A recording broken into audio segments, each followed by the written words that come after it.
अर्ज दाखल केलेला आहे, कोणत्या गटातून केलेला आहे आणि कोणत्या पक्षाकडून केलेला आहे? जवळा जिल्हा परिषद गटातून उमेदवारी अर्ज दाखल केलेला आहे आणि तो राष्ट्रवादी काँग्रेस पार्टी अजितदादा गटातून केलेला आहे. आणि तुमची सध्या तात्काळ चर्चा ही अर्ज दाखल केला. ही चर्चा आज आता एका 2 मिनिटापूर्वी बंद झाली असायला पाहिजे होती. की जवळा जिल्हा परिषद गटातून अर्ज दाखल केल्यानंतर चुपडी गटाचा विषय येतोय कुठं. बरं, आता तुमची युती आहे का कोणासोबत सोबत काय? जर येणाऱ्या 2-3 दिवसामध्ये किंवा 27 तारखेपर्यंत ज्यांना आम्हाला घेऊ वाटतं बरोबर त्यांनी आम्हाला घेतलं तर आम्ही कुणाबरोबर पण जायला तयार आहे. कारण आमचं पाठीमागच्या विधानसभेच्या वेळेला आम्ही आमच्या राजकीय भवितव्यासाठी विद्यमान आमदार असणारे डॉक्टर बाबासाहेब देशमुख यांना आम्ही पाठिंबा दिला आणि जे विधानसभेला पाठिंबा देण्यापाठी मागचा उद्देशच असा होता की जिल्हा परिषद पंचायत समितीच्या वेळेला आम्हाला त्यांच्यासोबत त्यांनी आम्हाला बरोबर घ्यावं ही अशी आमची इच्छा होती त्यावेळेला. जवळा जिल्हा परिषद गटात तुमचा विकास तर झालेला आहे, मात्र आता नवीन ध्येय धोरण काय असणार आहे विकासाचं तुमचं आता सध्या? विकासाच्या बाबतीत बोलायचं झालं तर मी गेले पाठीमागच्या टर्ममध्ये 5 वर्ष आणि निवडणुकीचा कार्यकाळ संपून 4 वर्ष मी 9 वर्ष कार्यकाळ भोगला आहे.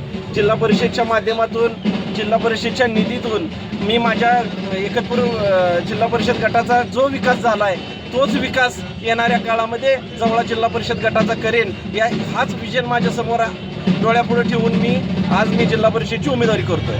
मालक महायुतीला तुमचा पक्ष घटक असताना सुद्धा तुम्ही स्वतंत्र काढलं, माहितीत काढलं. कसं आहे या तालुक्यामध्ये राजकारण तुम्हाला माहीत आहे कुणाभोवती फिरतंय.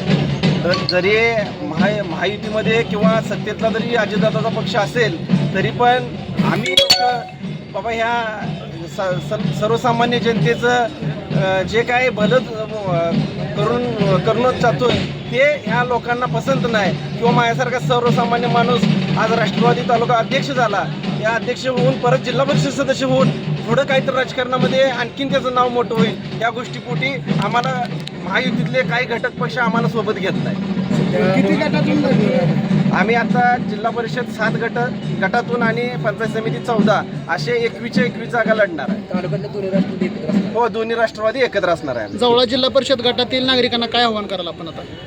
जवळा जिल्हा परिषद गटातील नागरिकांना आव्हान एवढंच करेन की माझ्याकडून थोडीशी मिस्टेक झाली की आरक्षण 13 तारखेला डिक्लेअर झाल्यानंतर अतुल पवारनं 14 तारखेपासूनच काम करायला पाहिजे होतं. पण राजकीय कोणाबरोबर तर गणित असते, राजकीय समीकरण कोणासोबत तर असल्यामुळं गेले 2 महिने माझं वेस्टेज गेलं. त्यामुळे 1 महिना झालं मी जवळा जिल्हा परिषद गटामध्ये काम करत असताना जवळा जिल्हा परिषद गटातील सर्वसामान्य शेतकरी, सर्वसामान्य जनता आणि कष्ट करणारी जनता आहे त्यांना मी 1 महिन्यामध्ये जाणून घेतलं की बाबा जवळा जिल्हा परिषद गटामध्ये कशाची कमतरता आहे या गोष्टी मी जाणून घेतलेत. त्यामुळं येणाऱ्या काळामध्ये जवळा जिल्हा परिषद गटामध्ये त्याच विजनवर त्याच विकासावर मी काम करण्याचं त्यांना आश्वासन दिलेलं आहे. तुम्ही कामाचा एक धडाका लावला आता सध्या आणि इथनं पुढच्या काळात परत अशी नवीन काही काम आपल्याला राहणार का त्या गटात किंवा त्या भागातली? मी अगदी तुम्हाला प्रामाणिकपणे सांगतो तुमच्या माध्यमातून की जिल्हा परिषद असो, पंचायत समिती असो किंवा अन्य कुठल्याही निवडणुकीमध्ये लोकप्रतिनिधी होत असताना इथून पुढच्या काळामध्ये या सांगोल तालुक्यातील जनतेनं इथून पुढच्या काळात या जनतेनं फुकट कुणाला पुढारी होऊ द्यायचं नाही ही माझं धोरण आहे आणि ही माझं विचार आहेत की मी गेल्या 9 वर्षापूर्वी जिल्हा परिषदची निवडणूक करत असताना एकतपूर जिल्हा परिषद गटामध्ये मी अगदी 100% विकास केला म्हणणारातला मी नाही.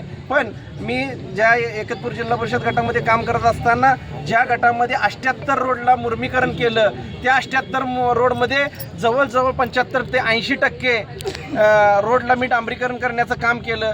आणि एकतपूर गटामधील पाण्याची समस्या असताना त्या एकतपूर गटामध्ये पिण्याचं पाणी आणि शेतीला वापरायचं असणाऱ्या पाण्यासाठी एकतपूर गटामध्ये असणारे सर्व वड्यावरती बंधाऱ्याचं काम करण्याचं मी काम केलं आणि त्या बंधाऱ्यामधील खोलीकरण करून जास्तीत जास्त पाणीसाठा कसा होईल हे बघितलं. आणि त्याबरोबर 9 वर्षापूर्वी एकतपूर जिल्हा परिषद गटामध्ये निवडणूक करत असताना त्या गटातील वाड्यावस्तीवरती लाईट नव्हती. तर मित्रांनो, मला तुमच्या माध्यमातून एवढं सांगावं असं वाटतं की 1384 पोलचं काम करत असताना किमान 85% पोलवरनं लाईट मी प्रत्येकाच्या सर्वसामान्याच्या घरापर्यंत पोहोचवले. तेच विजन माझं जवळा जिल्हा परिषद गटामध्ये असेल. आता वाटाघाटीसाठी जर बोलवलं तुम्हाला समजा तर तुम्ही जाणार? नाही, वाटाघाटीमध्ये जर बोलवलं तर निश्चित सन्मानाची वागणूक मिळत असेल.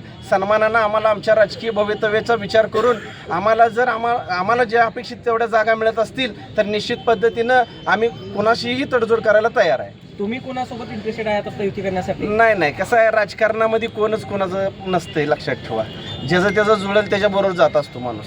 विधानसभेला तुम्ही भाजपचा तालुका अध्यक्षपदाचा राजीनामा दिला आणि बाबासाहेबांसोबत तुम्ही निवडणूक लढवून त्यांना पाठिंबा बी दिला.